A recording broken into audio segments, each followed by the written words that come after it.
of minutes before I realized that I was actually not live. And I think I am now. Yes. Hallelujah. Hello. Good morning. Happy Monday. I was just getting logged into some things, so maybe it's not bad that you weren't there anyway. Now that we're here and well, I have a question of the week for you. So my question this week is, if you could only read books by one author for the rest of your life, who would you read? Good morning, Don. I think I would choose James Baldwin. I'm not totally sure on that, but I think that's my answer. I'm going to stick with that. Would love to hear who you would read if you could only read one person for the rest of your life. And it doesn't have to be a book author. It could be like a New Yorker writer or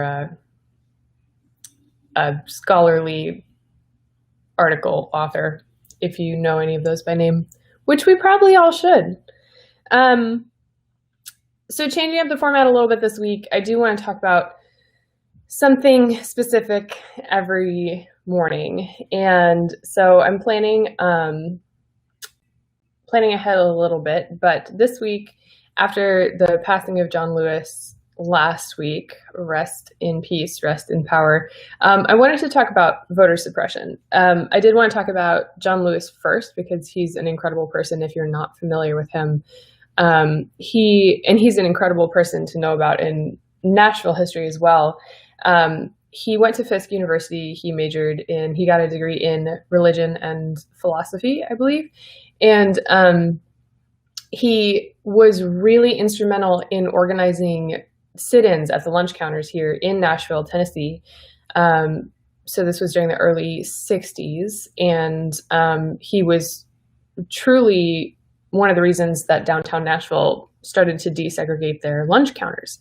So we owe that to John Lewis, which is a pretty incredible thing. He, of course, a lot of people know him from the Bloody Sunday March on the Edmund Pettus Bridge in Alabama. And there's some music in the background. That's all right. We can have a soundtrack, I guess. So a lot of people know him from from the Bloody Sunday March in Selma. He organized a lot of the marches from Montgomery to Selma, Alabama, and was, of course, brutally attacked by police on the Edmund Pettus Bridge. When they stopped to pray there, they were attacked with tear gas and with clubs and with all sorts of things. Hi, Hayden. Thanks for joining.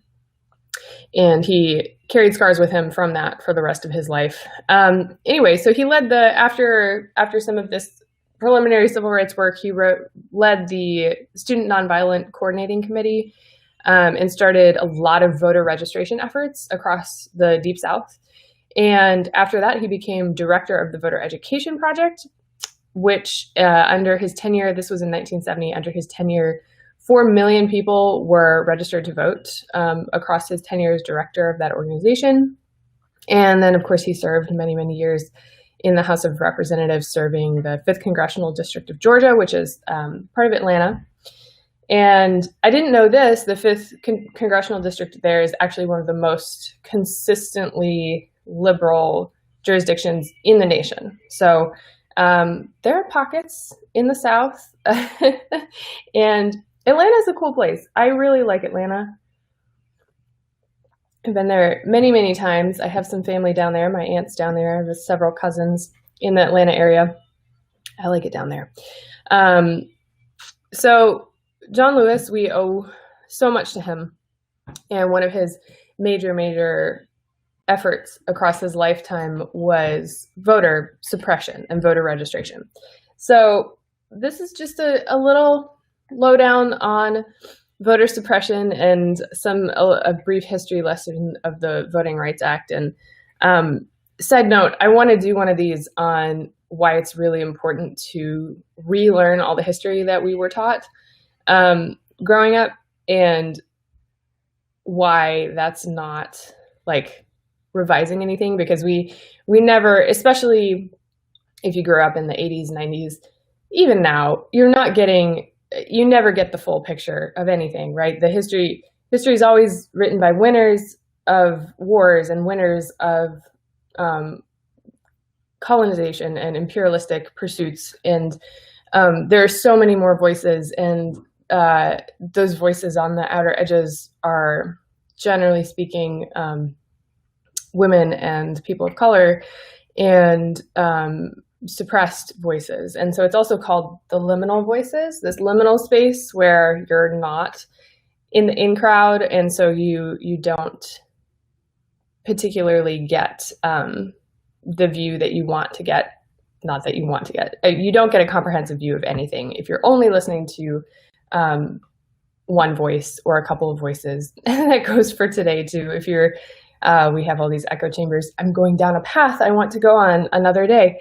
So I'll save that for that. But so I want to talk about the Voting Rights Act of 1965. We're going to start there. It, of course, it's supposed to prevent racial discrimination in voting, which was a huge, huge problem, especially across the South, but also across the North. And so 1965, this passed, Lyndon B. Johnson signed it into law, and a couple of little details about the Voting Rights Act. So Section 5 is the section that requires specific jurisdictions in the U.S. to consult either the Attorney General or the U.S. District Court for D.C. before changing anything to do with voting.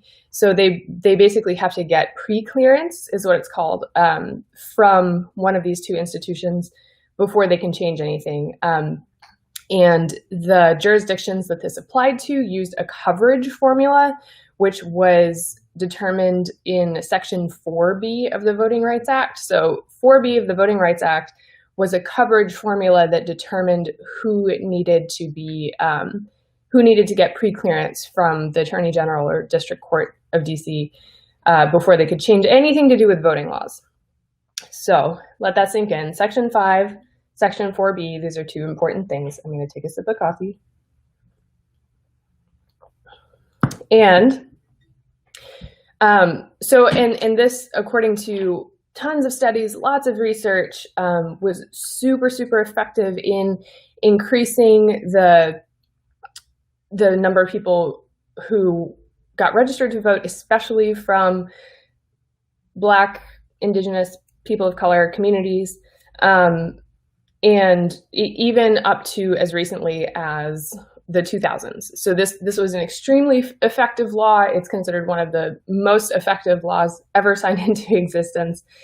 And then fast forward to 2013, we have Shelby County v. Holder, which is a super famous Supreme Court case. And in Shelby County, they determined that Section 4B, and remember that's the coverage formula for these jurisdictions, that says these are the ones that need to get permission. The coverage formula was unconstitutional according to Shelby County v. Holder in 2013. So they didn't strike down Section 5, but without Section 4, there's absolutely no way to enforce Section 5. And they said that the coverage formula was unconstitutional because it was based on data that was 40 years old, and it couldn't possibly apply to today. So since then, what has happened? It has shut down polling locations, at least 1,000 of them across the country in predominantly African-American counties. We've had massive cuts to early voting. We've been purging voter rolls. But we have purged millions of votes. And so purging voter rolls is something that is done necessarily because people die, people move, this happens. But a lot of the voter purging that goes on is actually based on data that's rife with error. There was one, I think it was in Indiana, they purged and then they found that they had done it based on data that was 17% inaccurate.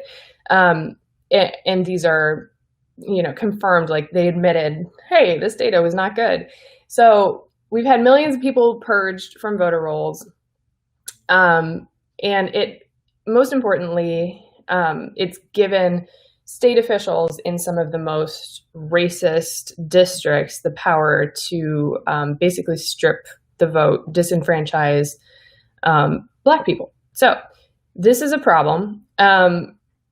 Also, it led to a lot of really strict voter ID laws, which can sound like a good idea on the surface, but they're actually very, very discriminatory. And for example, in Tennessee, love using Tennessee as an example. In Tennessee, we have one of the strictest voter registration laws here, but you can use your handgun carry permit as an ID, but you can't use your student ID if you want to vote. So you can, if you've got a handgun carry permit, you can use that, but if you're a student, go away. So it's a little bit insane. Of course, we also have to talk about our criminal justice system, which systematically incarcerates people, and this frequently leads to disenfranchisement. Vermont and Maine are the only two states that everybody can vote, even if you are incarcerated. There are several states that once you're out of prison, you can vote, but there are, I think it's 36 states that have some sort of laws of varying degrees of restriction about voting after you have been incarcerated. And since we systematically imprison Black people, that often leads to stripping them of their vote as well. So where do we go from here? Some quick facts. Black voters wait on average 45% longer to vote, and Latino voters wait on average 46% longer to vote. So the longer you have to wait, the less likely you are to follow through to the end and cast your vote, which is a problem. An ACLU study found that Black and Latino voters were more than twice as likely to have their mail-in ballots rejected. So first of all, there's absolutely no data that says anything to the extent of mail-in ballots increase fraud, or like there's just no data. You can't even, it's not even something you can argue because there's literally no data on it, right? So there's not a side to take here. There's no data that says, I have a question from Twitter. How do we incarcerate them if they don't commit a crime? We don't incarcerate them if they don't commit a crime. Generally speaking, we don't send people to jail who have not committed crimes, and we also frequently send people to jail who have not committed crimes. Not totally sure I understand your question. Anyway, that I don't remember my train of thought there. Regardless, so the ACLU has done a ton of work on this. Oh, there's no data to support anything to the extent that mail-in ballots are fraud. And if it's good enough for the US military, it's good enough for me. And I hope it's good enough for you too. So the ACLU is kind of spearheading a lot of the work that is done on voter suppression. And if it's something that you're not super familiar with, want to learn more than this 15-minute overview on a Monday morning, I highly recommend going to their website. I posted some resources if you're on Facebook or YouTube. YouTube, you should be able to see those. And so you've got a Know Your Rights ACLU guide to know basically what your voting rights are in your specific state and what your state ID requirements are. And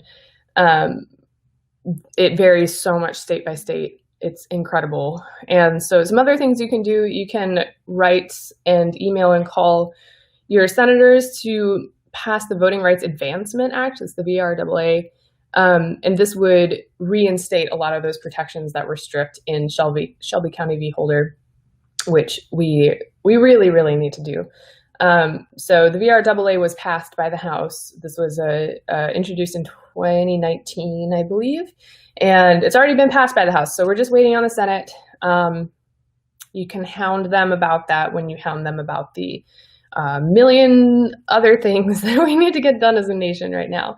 And I wanted to talk about Fair Fight. You can't talk about voter suppression without talking about Fair Fight. If you're not familiar with the work that Stacey Abrams is doing with her organization based out of Atlanta, which of course Georgia has had a massive problem with voter suppression.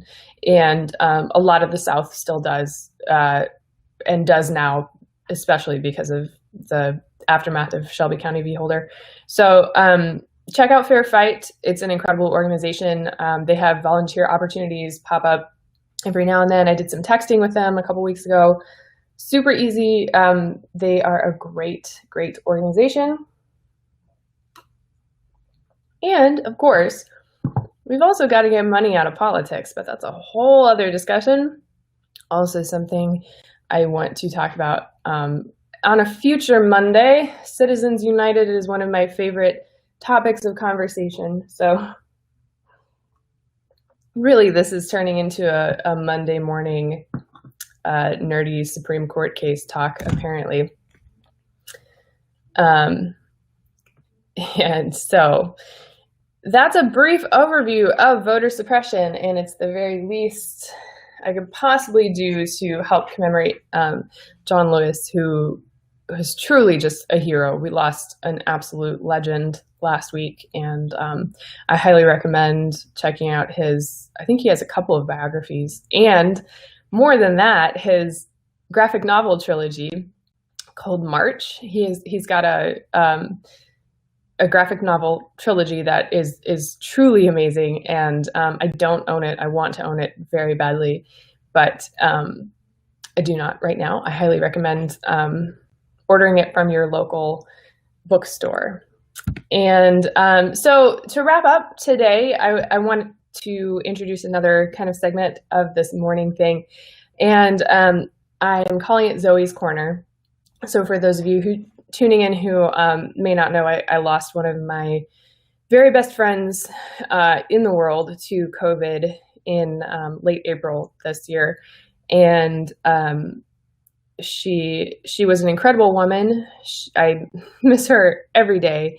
She was a teacher in East New York, and something that she did on the regular was scour the world for books, young adult books by either the LGBTQ community or by Black, Indigenous, people of color community. And so she would post about these pretty regularly, and I wanted to bring that into what I'm doing as well and carry on her memory that way. And so the first book I wanted to talk about was Genesis Begins Again, which I forgot to link to when I put in the little description thing, but I will throw that in there after this. It's by Alicia D. Williams, and this is just from Goodreads. It's the story of a 13-year-old girl who's filled with self-loathing and must overcome internalized racism and a verbally abusive family to finally learn to love herself. So I want to do this Zoe's Corner because, first of all, it carries on her memory, but it's a very, very small thing that I can do to reach the words are fun on Mondays sometimes. She did this because these populations are massively underrepresented in literature. And there's actually a really good article I will also link to by another fellow Wellesley alum, Jasmine Guillory. I hope I'm saying her name right. I've never heard it said out loud, but she's an incredible author, and she wrote an article about why we shouldn't overlook. It's great to read all these books on anti-racism, and obviously, like, these should be staples in our homes and in our education system, but alongside that, and we should be reading Black fiction and other fiction, because it's everything we consume is something to take a look at where it's coming from and make sure we have representation for these liminal voices so we can bring them in and make them not liminal anymore. So Zoe was a champion of liminal voices, and I want to bring Zoe's Corner into this. So go check out, and also reading young adult books is an incredible way to learn things. So there. Genesis Begins Again, Alicia D. Williams. I will add that link to things later. And thank you all for hanging out with me this morning. I will talk to you on Thursday for my live stream. And I hope you have a wonderful week. Let me know if you have any questions. Don't forget the question of the week, which is, if you could only read books by one author for the rest of your life, who would you choose? And I really want to put the limit on there of it can't be a white dude. So who would you choose? Go find somebody to read who's not a white guy. Deal? Deal. All right. Have a great day. I will